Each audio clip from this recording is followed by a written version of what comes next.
Good morning बच्चों, कैसे हैं आप सभी।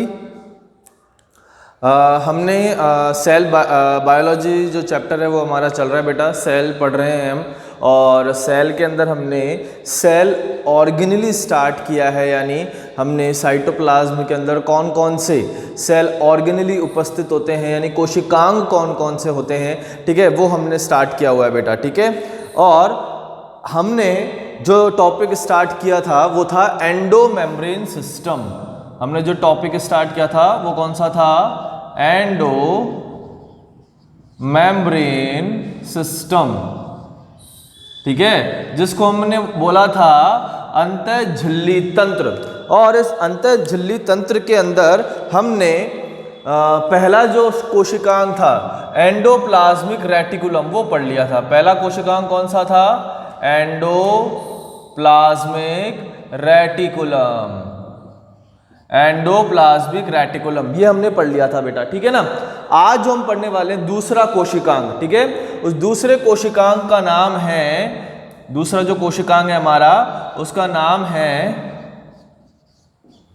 गोल्जी कॉम्प्लेक्स, ठीक है, जिसको हम हिंदी में बोलते हैं गोल्जी जटिल। जो हमारा एंडोमेम्ब्रेन सिस्टम का दूसरा कोशिकांग है वो कौन सा है? गोल्जी कॉम्प्लेक्स, यानी गोल्जी जटिल, ठीक है। अगर हम इसकी बात करें तो गोल्जी कॉम्प्लेक्स जो है वो एकल झिल्ली युक्त कोशिकांग होता है। ये कैसा होता है? एकल झिल्ली युक्त कोशिकांग है, यानी ये एक झिल्ली के द्वारा घिरा होता है। ये क्या होता है? एक झिल्ली के द्वारा घिरा होता है, ठीक है। अगर हम किसकी खोज की बात करते हैं, अगर हम इसके डिस्कवरी की बात करते हैं तो इसकी जो खोज है वो कैमिलो गोल्जी ने की थी 1898 में, ठीक है। इसकी खोज किसने करी? कैमिलो गोल्जी ने 1898 में कैमिलो गोल्जी के द्वारा इसकी खोज की गई, और इन्होंने अपने नाम के आधार पर ही किसका नाम रख दिया है? कोशिकांग का नाम रख दिया है, ठीक है। अगर हम इसके अन्य नामों की बात करें कि गोल्जी काय के और कौन से नाम हो सकते हैं, ठीक है, तो अगर इसके अन्य नामों की बात करें तो इसका और अदर नेम क्या होता है? गोल्जी बॉडी, यानी हम इसको गोल्जी काय भी कह सकते हैं।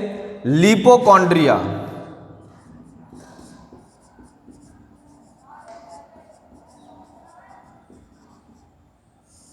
हम इसको लिपोकॉन्ड्रिया भी कह सकते हैं। जिस ऐसे गोल्जी काय जिसके अंदर लिपिड की मात्रा ज्यादा होती है, लिपिड रिच होता है। कौन? लिपोकॉन्ड्रिया। एक होता है बेटा डिक्टियोसोम,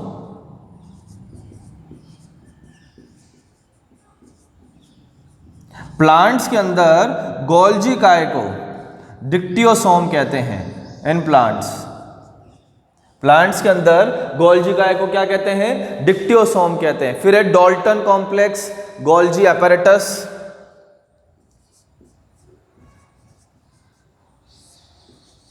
डॉल्टन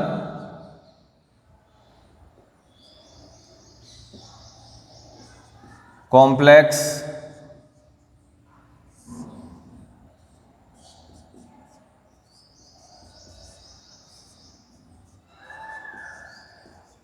गोल्जी उपकरण। ये सारे नाम किसके हैं? गोल्जी काय के हैं, ठीक है। गोल्जी काय हो गया, गोल्जी जटिल हो गया, लिपोकॉन्ड्रिया हो गया, डिक्टियोसोम हो गया, डॉल्टन कॉम्प्लेक्स हो गया, गोल्जी उपकरण हो गया। ये सारे के सारे नाम किसके हैं? गोल्जी जटिल के हैं, ठीक है। अब हम बेटा इसके स्ट्रक्चर की बात करते हैं। किसके? गोल्जी काय के स्ट्रक्चर की बात करें हम, ठीक है, तो हम एक डायग्राम बनाने वाले हैं गोल्जी काय के स्ट्रक्चर का, ठीक है। तो हम बनाते हैं, देखो क्या होता है डायग्राम के अंदर। तो ये जो है ये, ठीक है, ये जो मेम्ब्रेन बनाई है ये मेम्ब्रेन है बेटा हमारे प्लाज्मा मेम्ब्रेन। ये जो मेम्ब्रेन कौन सी है? प्लाज्मा मेम्ब्रेन, यानी कोशिका झिल्ली। ये कौन सी मेम्ब्रेन है हमारी? प्लाज्मा मेम्ब्रेन है, ठीक है, कोशिका झिल्ली है, ठीक है। अब हम बनाते हैं गोल्जी काय की संरचना।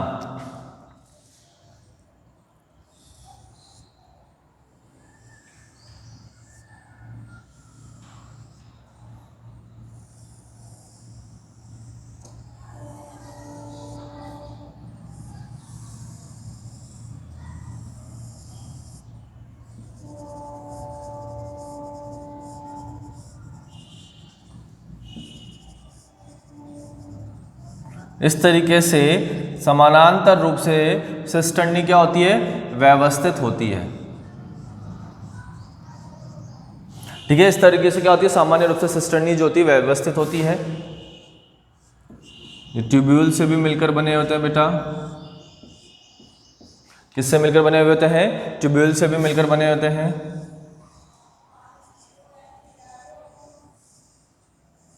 ये इसकी क्या हो गई? वेसिकल्स हो गई।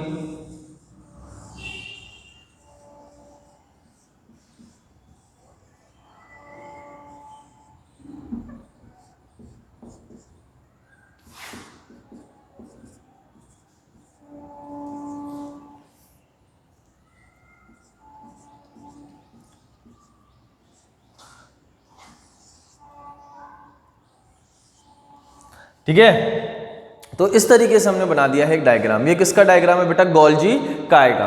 तो सबसे पहले हम बात करते हैं गोल्जी काय का, ठीक है। तो ये जो आपको दिखाई दे रहा है, ये जो समानांतर स्टैक्स आपको दिखाई दे रहे हैं, इसको अपन बोलते हैं बेटा सिस्टर्नी। इसको हम क्या बोलेंगे? सिस्टर्नी। इसको हम क्या बोलते हैं? सिस्टर्नी बोलते हैं, ठीक है। ये जो आपको दिखाई दे रहे हैं ये वाली, ठीक है, इसको अपन बोलते हैं वेसिकल। इसको हम क्या बोलते हैं? वेसिकल्स बोलते हैं, ठीक है। और ये जो हमारी है ये आपको संरचना दिखाई दे रही है, इसको अपन बोलेंगे ट्यूब्यूल्स। इसको हम क्या बोलते हैं? ट्यूब्यूल्स। तो ये क्या हो गया बेटा? ट्यूब्यूल्स।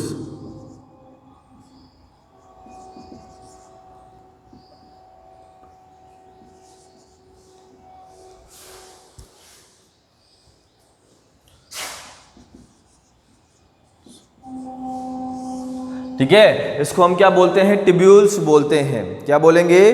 ट्यूब्यूल्स, ठीक है। तो यहां पर और ये बीच बीच में जो संरचना आपको दिखाई दे रही है, इसको बोलते हैं अपन गोल्जी रिक्तिका, ठीक है। तो यहां पर क्या होता है बेटा कि किसी भी पदार्थों का क्या होता है? पैकेजिंग होती है वेसिकल की फॉर्म में, और ये वेसिकल क्या होती है? ट्रांसफ्यूज हो जाती है गोल्जी काय के साथ में, और ट्रांसफ्यूज होने के बाद में इसको क्या कर दिया जाता है?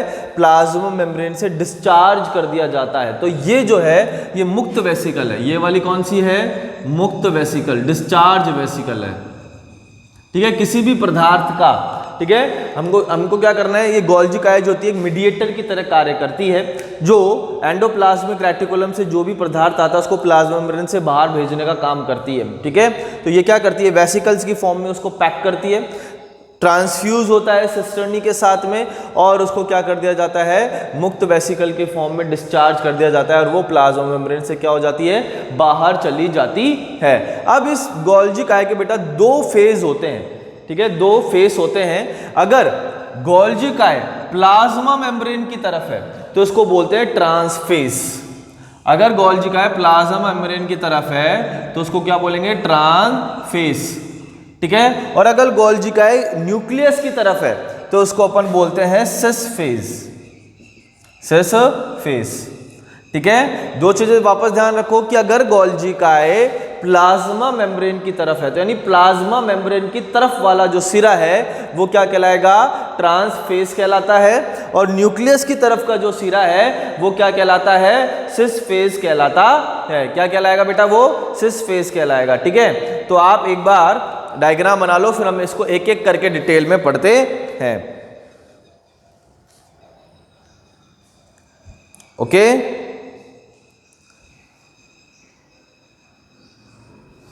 तो हम सबसे पहले बात करते हैं सिस्टर्नी की। हम क्या करेंगे? सबसे पहले बात करेंगे सिस्टर्नी की। तो सिस्टर्नी जो होती है वो अशाखित थैलीनुमा संरचना होती है, जो डिस्क के आकार की होती है, जो एक दूसरे के समानांतर स्थित होती है। मिटा देते हैं इसको।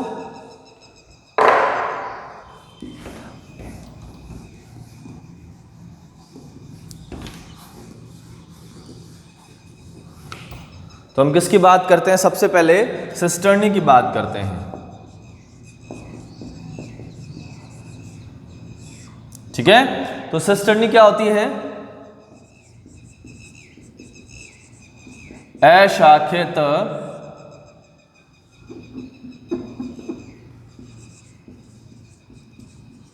थैलेनुमा डिस्क के आकार की संरचना है, जो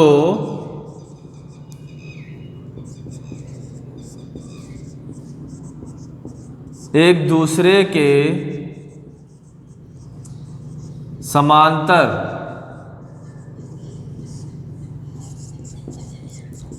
स्थित होती है। ठीक है, क्या है बेटा? अशाखित संरचना है जो एक दूसरे के क्या है? समानांतर स्थित होती है, समानांतर नलिकाएं होती है। ठीक है, अगर सिस्टर्नी किसकी तरफ है? केंद्रक की तरफ है, तो उसको बोलेंगे अपन सिस फेज। और अगर सिस्टर्नी किसकी तरफ है? प्लाज्मा मेम्ब्रेन की तरफ है, तो उसको अपन क्या बोलते हैं? Trans phase. ठीक है, तो हम लिख सकते हैं यहां पर सिस फेज क्या होती है?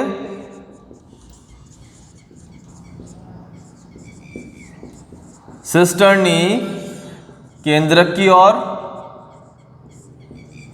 अगर सिस्टर्नी केंद्रक की ओर फेस कर रखी है तो उसको अपन क्या बोलते हैं? सिस फेज बोलते हैं। और अगर उसने अब सिस्टर्नी जो है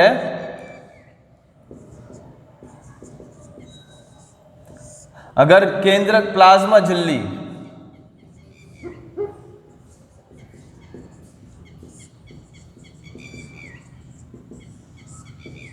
अगर सिस्टर्नी प्लाज्मा झिल्ली की ओर है तो उसको हम क्या बोलेंगे? ट्रांस फेस कहते हैं। फिर हम बात करते हैं बेटा ट्यूब्यूल्स की। तो ये जो होते हैं ये शाखित और अनियमित ट्यूब समान संरचना होती है जो सिस्टर्नी के साथ जुड़े हुए हैं। ठीक है, तो हम ट्यूब्यूल्स की अगर हम बात करें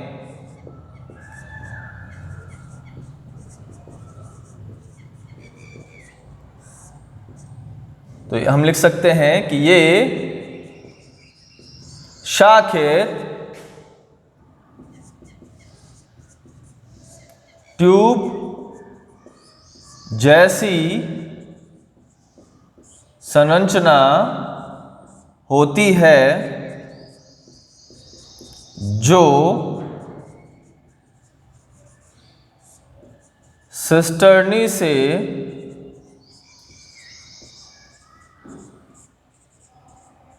जुड़े होते हैं। तो ट्यूब्यूल्स क्या होते हैं? शाखित ट्यूब जैसी संरचना है जो किससे जुड़ी हुई है? सिस्टर्नी से जुड़ी हुई है। फिर हम वेसिकल्स की बात करते हैं तो ये गोलाकार संरचनाएं होती है। ठीक है, जिनके अंदर स्त्रावी पदार्थ होते हैं। जिनके अंदर क्या होते हैं? स्त्रावी पदार्थ होते हैं। तो हम बात करते हैं वेसिकल्स की। ठीक है, तो तीसरी जो संरचना है हमारी वो है वेसिकल। हम लिख सकते हैं ये गोलाकार संरचना होती है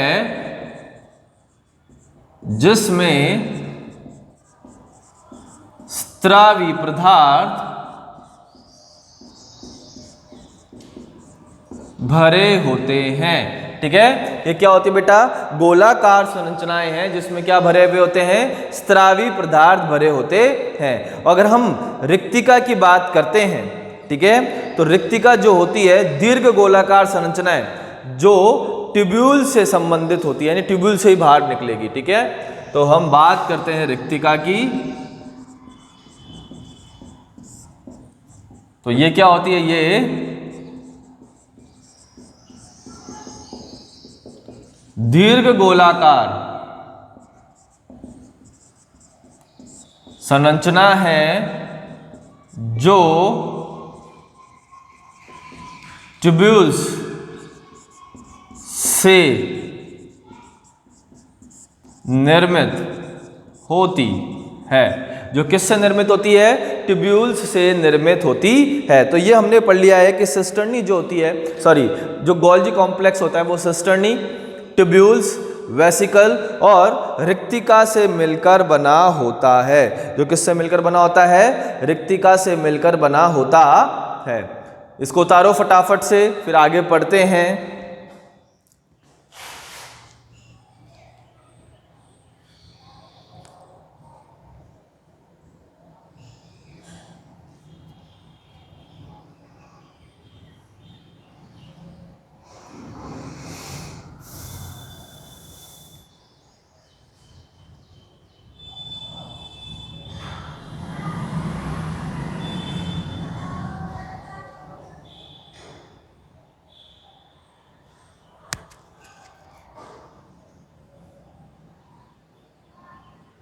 ओके, आगे पढ़ें। अब हम पढ़ेंगे गोल्जी काय के कार्य।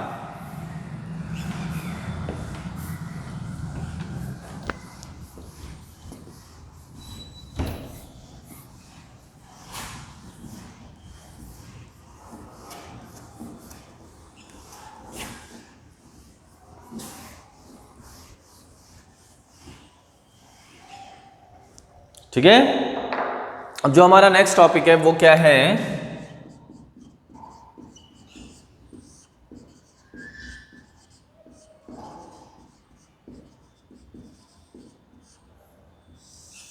गोल्जी काय के कार्य। और पहला कार्य बेटा कोशिका स्त्रावण। पहला कार्य क्या है?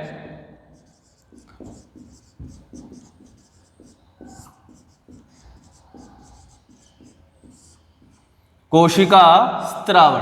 तो ये गोल्जी काय क्या करती है बेटा? दीर्घ अणुओं का स्त्रावण करती है। किसका स्त्रावण करेगी? दीर्घ अणुओं का स्त्रावण करती है। ये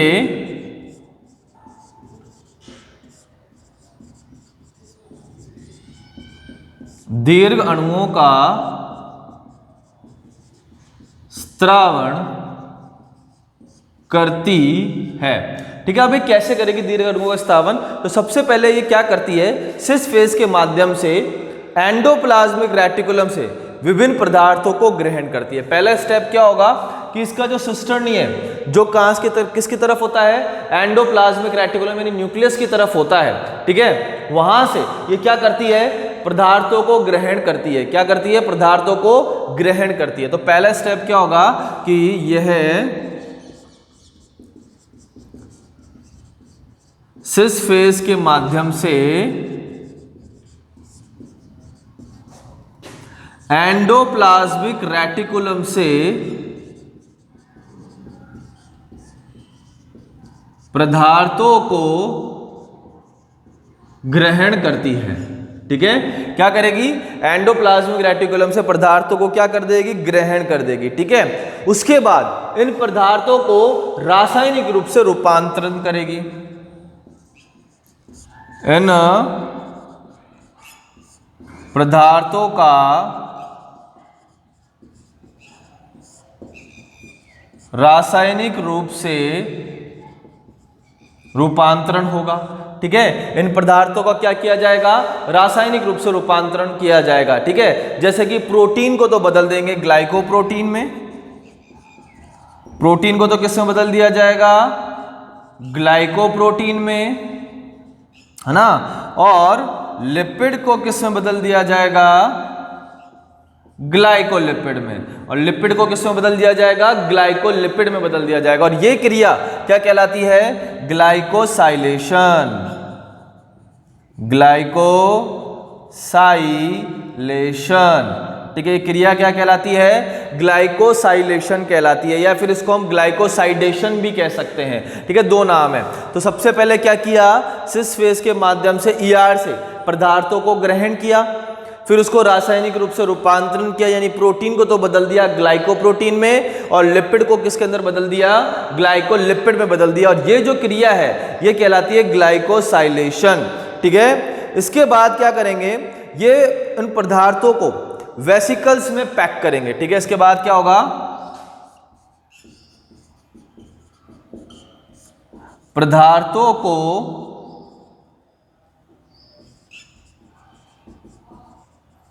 वेसिकल में पैक किया जाता है, ठीक है, और ट्रांसफेज के माध्यम से इन वेसिकल्स को क्या कर दिया जाता है, मुक्त कर दिया जाता है, ठीक है। और कहां पर मुक्त किया जाता है, प्लाज्मा मेम्ब्रेन के बाहर, ठीक है। तो ट्रांसफेज के माध्यम से इन रासायनिक पदार्थों युक्त वेसिकल को डिस्चार्ज कर दिया जाता है, यानी मुक्त कर दिया जाता है, ठीक है। क्या कर दिया जाता है, मुक्त कर दिया जाता है। अब इसने क्या किया, देखो ये हमारा जो है प्लाज्मा मेम्ब्रेन है, ये हमारा क्या है, न्यूक्लियस है, और ये एंडोप्लाज्मिक रेटिकुलम है, और ये हो गया हमारा गोल्जी बॉडी, ठीक है। तो यहां से पदार्थों को लिया, है ना, और इसने क्या किया, यहां से पदार्थों को बाहर भेज दिया। तो ये जो है किसका काम कर रहा है, मीडिएटर का काम कर रहा है, यानी सिस फेज से इन्हें पदार्थों को लिया और ट्रांस फेज से इन्हें पदार्थों को बाहर डिस्चार्ज कर दिया। तो ये गोल्जी काय जो है किसकी तरह काम कर रहा है, एक मीडिएटर की तरह कार्य कर रहा है, इसलिए इसको हम middle man of the cell भी कहते हैं। इसलिए इसको क्या कहा जाता है, middle man of the cell. इसका दूसरा नाम क्या है, middle man of the cell भी कहा जाता है। और इसको हम director of macromolecule traffic in cell भी कहते हैं, ठीक है। और इसको हम क्या बोलते हैं, director of macromolecule traffic in cell, ठीक है। तो दो नामों से इसको जाना जाता है, क्योंकि ये क्या करता है, मैक्रोमोलिक्यूल्स का आदान प्रदान करता है। मैक्रोमोलिक्यूल यानी दीर्घ अणुओं का आदान प्रदान करता है, कहां से, Golgi body sorry endoplasmic reticulum से प्लाज्मा मेम्ब्रेन की ओर। इसलिए इसको क्या बोल दिया जाता है, middle man of the cell and director of macromolecule traffic in a cell, ठीक है। ये ध्यान रखिएगा आप। तो ये हमने इसका पहला कार्य पढ़ लिया है, ठीक है। दूसरे कार्य की बात करें तो ये लाइसोसोम का निर्माण भी करता है। इसको उतारो, फिर आगे करवाते हैं।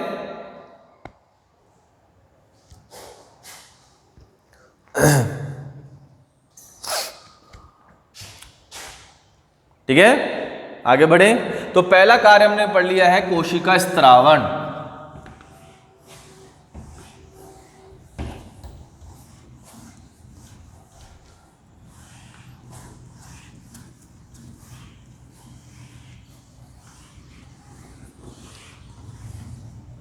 ओके, अब हम दूसरा कार्य पढ़ रहे हैं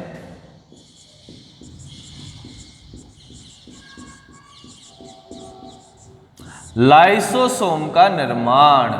और लाइसोसोम का निर्माण एंडोप्लाज्मिक रेटिकुलम और गोल्जी काय दोनों मिलकर करते हैं। दूसरा कार्य क्या है, लाइसोसोम का निर्माण। तो लाइसोसोम का निर्माण कौन कौन करेगा, एंडोप्लाज्मिक रेटिकुलम और गोल्जी काय दोनों मिलकर करते हैं, ठीक है।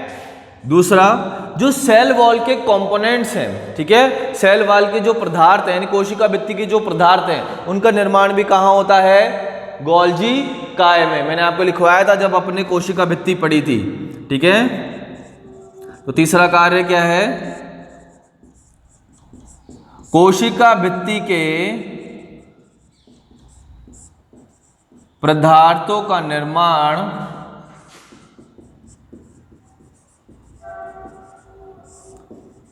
गोल्जी काय में होता है, ठीक है। तो कोशिका भित्ति के पदार्थों का निर्माण कहां पर होगा, गोल्जी काय में होता है, ठीक है। तीसरा कार्य हम पढ़ते हैं कि शुक्र जनन के समय एक्रोसोम का निर्माण करता है।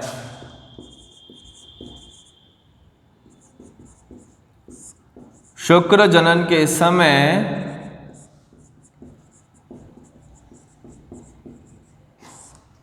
एक्रोसोम का निर्माण करता है। ठीक है। देखो अभी एक्रोसोम क्या होता है कि हम जब शुक्राणु पढ़ेंगे, ठीक है, ये होती है बेटा शुक्राणु का स्ट्रक्चर,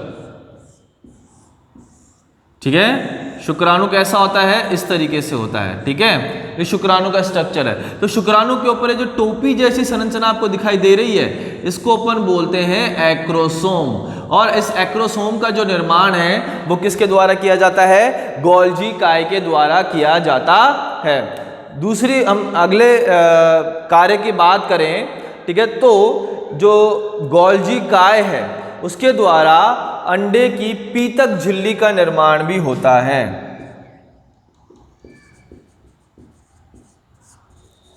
इसके द्वारा अंडे की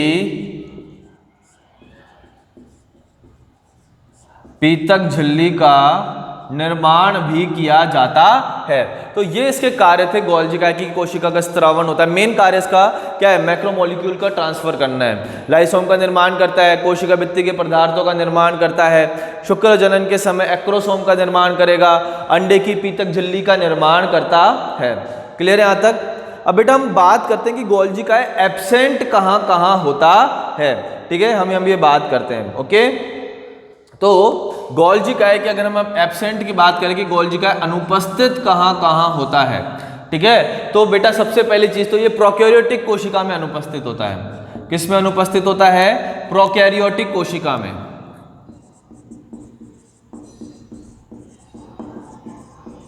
प्रोकैरियोटिक कोशिका के अंदर क्या होगा, अनुपस्थित होगा। ये क्या होगा, प्रोकैरियोटिक कोशिका के अंदर अनुपस्थित होगा। एक चीज और बता दी मैंने, एक कार्य लिखवाना भूल गया बेटा। कोशिका विभाजन के समय यह कोशिका पट्टिका का निर्माण करता है, फ्रेगमोप्लास्ट। इसके बाद जब हम कोशिका विभाजन पढ़ेंगे तो उसके अंदर देखेंगे कि कोशिका पट्ट क्या होता है ना। कोशिका विभाजन के समय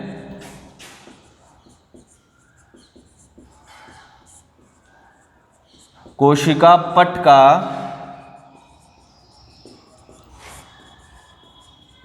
निर्माण करता है, ठीक है, और इसको अपन बोलते हैं फ्रेगमोप्लास्ट। कोशिका पट्ट को हम क्या बोलेंगे, फ्रेगमोप्लास्ट। तो फ्रेगमोप्लास्ट का निर्माण भी कौन करेगा, गोल्जी काय। तो ये प्रोकैरियोटिक कोशिका के अंदर अनुपस्थित होता है, परिपक्व आरबीसी में अनुपस्थित होता है, ठीक है, स्तनी की परिपक्व आरबीसी।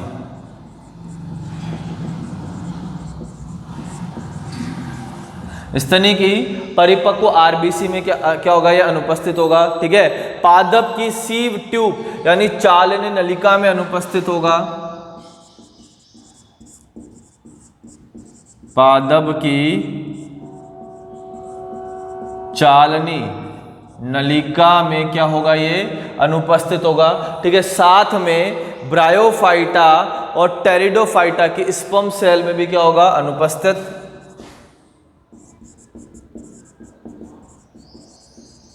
ब्रायोफाइटा व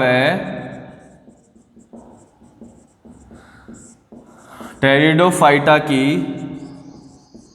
स्पर्म कोशिका में अनुपस्थित। तो ये जो है यहाँ क्या होता है, एब्सेंट होता है। तो ये जहाँ एब्सेंट है, एंडोप्लाज्मिक रेटिकुलम भी क्या होगी, वहाँ एब्सेंट होगी, ठीक है। तो ये सारे कार्य हमने करवा दिए हैं बेटा, और हमारा ये गोल्जी कॉम्प्लेक्स जो है वो खत्म हो चुका है। तो एंडोमेम्ब्रेन सिस्टम के हमने 2 सेल ऑर्गेनेली पढ़ लिए हैं। पहला है एंडोप्लाज्मिक रेटिकुलम और दूसरा है गोल्जी काय। अब हमारे 2 टॉपिक्स और बच रहे हैं एंडोमेम्ब्रेन सिस्टम के। वो कौन कौन से हैं, एक तो है लाइसोसोम, ठीक है, और जो दूसरा है वो है वैक्यूल, ठीक है। ये 2 टॉपिक और बच रहे हैं। तो कल की क्लास के अंदर हम लाइसोसोम के बारे में पढ़ेंगे कि लाइसोसोम क्या होता है और क्या कार्य करता है। क्लियर। तो यहाँ तक आप पढ़ लीजिए, नोट्स आप प्रॉपर बनाते रहिए बेटा, कि जैसे ही ऑफलाइन स्टार्ट होगा हम इसके आगे कंटिन्यू करेंगे। जो हमने पढ़ा दिया है वो हम नहीं पढ़ेंगे, ठीक है। मैं एक एक सेल ऑर्गेनेल इसलिए करा रहा हूँ ताकि जल्दी से जल्दी हम ऑफलाइन पढ़ सकें, ठीक है, ताकि डाउट्स वगैरह वो अच्छे से क्लियर हो जाए आपके। इसलिए मैं थोड़ा धीरे पढ़ा रहा हूँ आपको, है ना। एक एक टॉपिक डेली का ही पढ़ा रहे हैं अपन। ओके, तो थैंक यू सो मच। कल की क्लास में मिलते हैं लाइसोसोम के साथ में। Okay, bye bye.